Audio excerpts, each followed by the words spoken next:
দুর্ঘটনার পর 18 দিন পার, ক্রমশ সেরে উঠছে দক্ষিণ 24 পরগনার করিম আলী মোল্লা। বাড়ি যাওয়ার জন্য ছটফট করছে সে।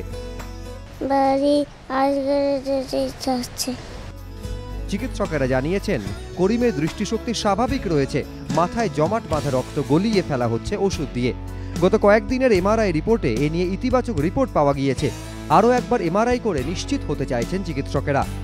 একটু দাগ আছে চোখের নিচে, কালচে ভাব, ওইটা 2 সপ্তাহের মধ্যেই আস্তে আস্তে মিলিয়ে যাবে।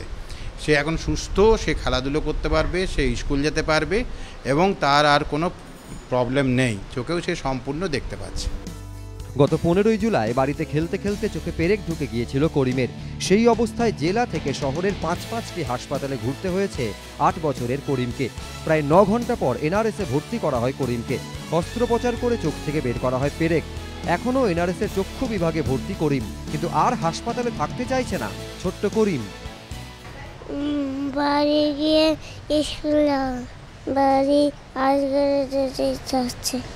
নাতি ভালো আছে, আমার অস্থির করে নিচ্ছে ঘরে যাওয়ার জন্য।